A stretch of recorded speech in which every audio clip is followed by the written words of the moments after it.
Our modeling of computation has two parts to it. One part is the languages that we write, the languages that we want our programs to be able to interpret, the languages that we want our computer to be able to interpret.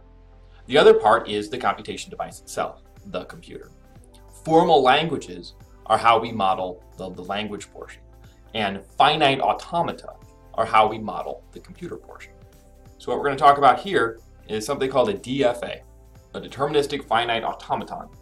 And this is going to be our mathematical representation of the computer, of the computation process itself. Here's what it looks like. It's going to be in terms of circles and arrows. And here's how we interpret it. We begin at what's called a start state. So this is before we've received any input signals, any input letters, right? We've not yet read any of the language. And then we have arrows corresponding to each possible letter in our alphabet. So in this case, we have A and B, are the possibilities. Our alphabet consists of just A and B. And we go now to another state. So this means when I receive an A or a B, when I read that, when an A or a B is input into my computer, I am now in state 1. And B, if I receive more Bs, I remain in state 1. If I receive an A, I go to state 2. And then from state 2, no matter what I get, A or B, I stay here. This state has two circles around it. It is called a final state. The final state indicates that we have found an element of the language that we accept. The computer can't read anything in the language. The computer can only read certain words in the finite language. And these are represented by the regular expressions, right? There's a regular language it can read. Only some regular expressions are accepted by a particular DFA, by a particular computer.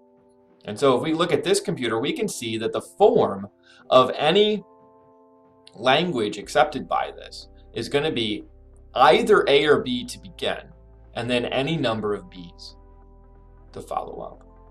So this one then would say that it accepts languages of that form. It would be A plus B and then B star times B star. That would be how we interpret this. That would be the regular expression corresponding to this deterministic finite automaton. And it will accept those kinds of strings, and it will reject other strings. This state down here, if I break my pattern, if I get 2 A's in a row, for example, now I'm down in this state. This is not a final state, and therefore this will not be accepted. So again, this only accepts elements of the language that begin with an A or a B, and then end with any number of B's. So that's A plus B times B star, as far as the regular expression goes. So this is what it would look like. A plus B times B star. This is another way to represent the same thing. We can just put A and B on the same line and A and B on the same line. These are the same DFAs. We're just representing them more compactly in this form over here. It's important to see this. It's important to get this pictorial representation of our computer and be able to relate it to our regular expression. This is going to be key to the theory of computation. Let's look at some more things here. Let's look at some more examples. It turns out that the regular languages match up to the DFAs, so we can kind of use them interchangeably. These deterministic finite automata are really important, and every regular language is going to have a DFA. This is why we talk about the regular languages. If you just limit yourself to languages that are of this particular form, then you can have this DFA structure. If you don't limit yourself to regular languages, if you just allow any language at all, then it's possible that you could have a language that there's no DFA to accept. So we're going to limit ourselves to the regular languages. This is common in mathematics. We always have some simplifying assumptions about the object of study that we're caring about. So This is these first two examples here are just sort of there, like just to accept nothing. Okay, there's no final state, right? It doesn't accept anything. And this is to accept lambda, which means any string, right? This is the null, just whatever. And so the null string. So it starts here. If you receive nothing, then you're in your state, right? Until you receive anything. So the difference between the empty set and the null string is that here, this can accept something. It's just, it will accept nothing. It just starts in the accept state, and if it sees anything, then it goes. But this one won't accept anything. Oh my goodness. Okay, moving on.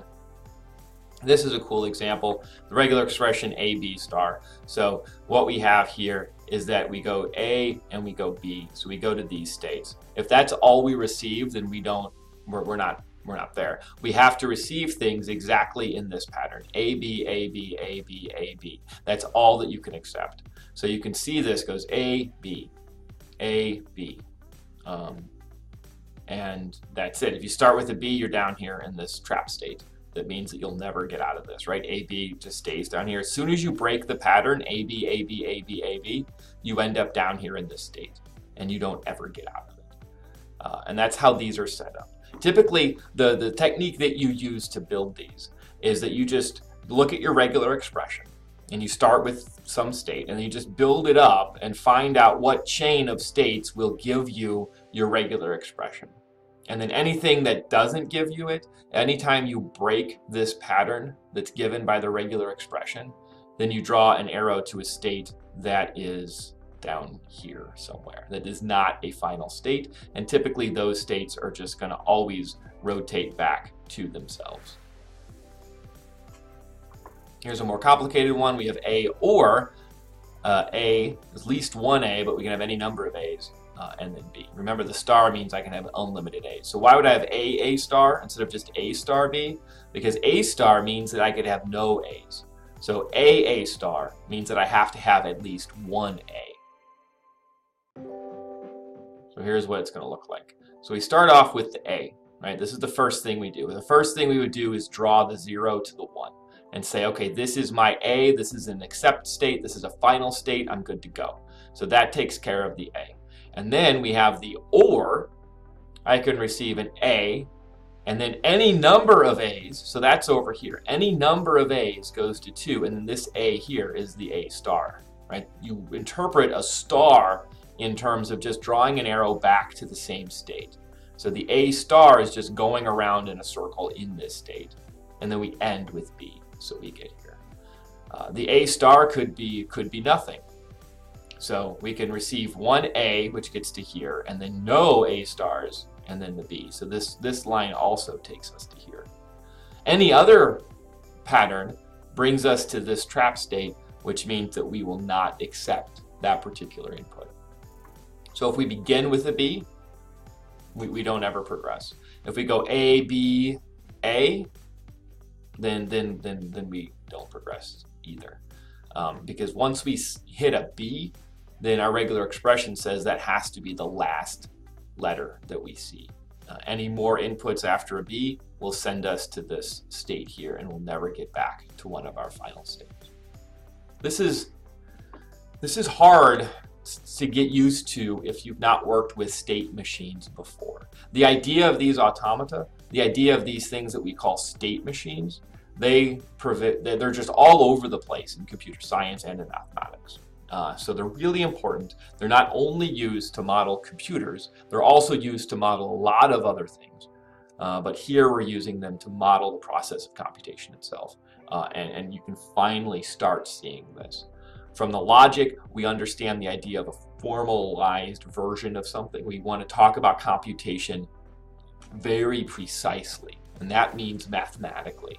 And so this is the sort of diagram that we come up with. You can see the definition up here. We call it a finite digraph, where the nodes are called states and all this stuff up here. So this is the mathematical representation, and you can interpret this in some graph theoretic context.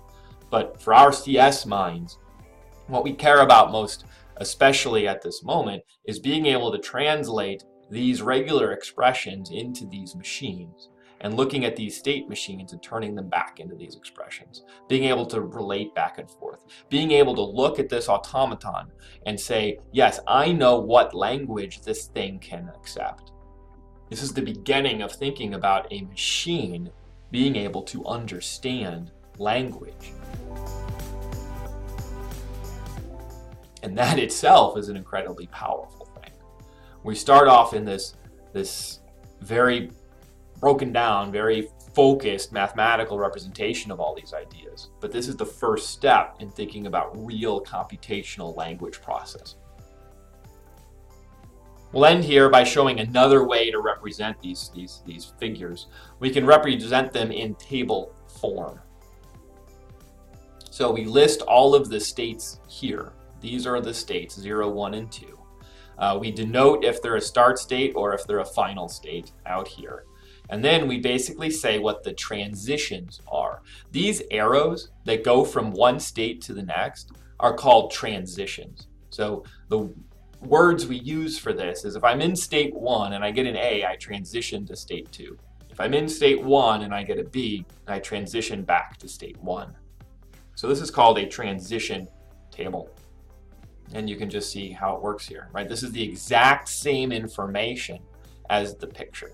Sometimes it's easier to work with the table. Sometimes it's easier to work with the diagram. So if I'm in state 0 and I get either A or B, I end up in state 1. That's what this line says. I start in state 0, I get either A or B, I end up in state 1. If I'm in state 1 and I get an A, I go to state 2. There you go. If I'm in state 1 and I get a B, I stay in state 1. That's what this says. If I'm in state 2, no matter what I get, I stay in state 2. So you should be able to translate back and forth between the diagram and the table. So here it is. Welcome to the theory of computation.